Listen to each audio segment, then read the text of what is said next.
Kalau raja nyuruh kamu bawa bulan ke istana, kamu kabur atau mikir? Semua orang bilang ini perintah gila. Semua orang yakin ini jebakan. Tapi satu orang malah nyeletuk. Santai, bulan kan gak kemana-mana.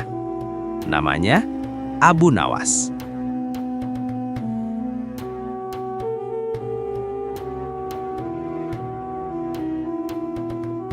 Assalamualaikum warahmatullahi wabarakatuh.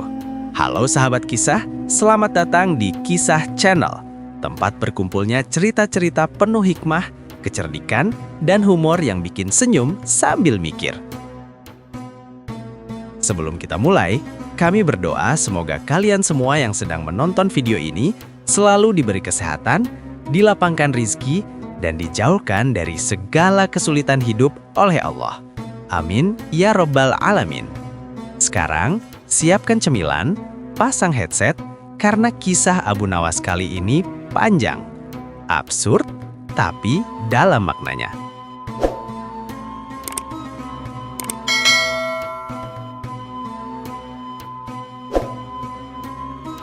Kerajaan itu makmur, istana megah, rakyat cukup sejahtera. Masalahnya cuma satu. Rajanya kebanyakan mikir dan kebanyakan iseng. Raja ini cerdas iya, tapi semakin pintar seseorang, kadang semakin ingin menguji orang lain. Setiap ada orang terkenal pintar di kerajaan, raja selalu punya hobi. Coba kita tes dia. Dan dari semua nama yang pernah muncul, satu nama selalu bikin raja setengah kagum, setengah kesal. Abu Nawas. Para menteri kerajaan sering berdiskusi. Padukah Abu Nawas itu berbahaya? Kenapa? Karena dia selalu benar, tanpa terlihat pintar. Raja mengangguk. Orang seperti itu harus sering diuji. Menteri lain nyeletuk. Ujian apa lagi, Paduka? Dia sudah lolos semua. Raja bersenyum pelan sambil menatap langit malam. Kali ini ujian yang mustahil. Malam itu bulan purnama bersinar terang. Bulat, putih, tenang. Raja menunjuk ke langit. Itu, suruh Abu Nawas bawa itu ke istana. Menteri terdiam. Padukah? Bulan? Iya, bulan. Yang di langit itu, emang ada bulan lain? Semua menteri keringat dingin. Keesokan harinya, pengumuman disebar ke seluruh penjuru kota. Abu Nawas diperintahkan membawa bulan ke istana dalam waktu 3 hari. Rakyat langsung heboh. Ini perintah atau hukuman mati? Kasihan Abu Nawas. Raja sudah keterlaluan. Utusan kerajaan datang dengan wajah serius. Abu Nawas mendengarkan, mengangguk, lalu bertanya santai. Bulan yang mana? Utusan bingung. Ya, bulan. Oke, cuma itu jawabannya. Tetangganya panik. Kamu gila, ini bisa bikin kepalamu lepas. Abu Nawas mensenyum. Kepala lepas itu urusan Allah, tapi panik duluan itu urusan kita sendiri. Hari pertama, Abu Nawas tidur siang. Hari kedua, Abu Nawas mancing ikan. Hari ketiga, Abu Nawas bersih-bersih sandal.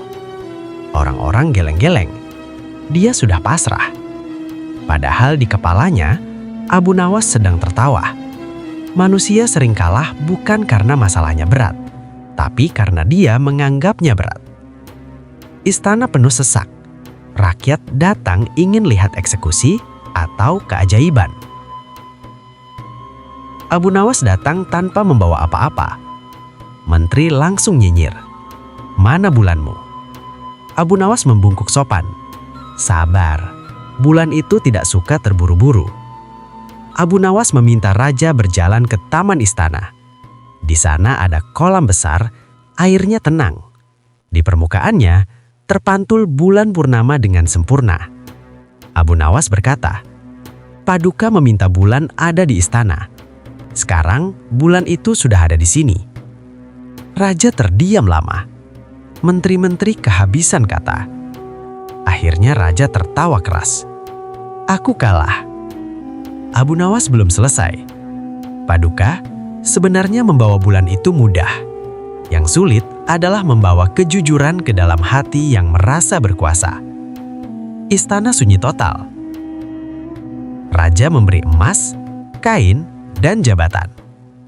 Abu Nawas hanya mengambil secukupnya. Kelebihan harta sering membuat manusia lupa arah. Akal sehat lebih kuat dari kekuasaan. Orang cerdas tidak selalu ribut. Kesombongan membuat masalah kecil terlihat mustahil.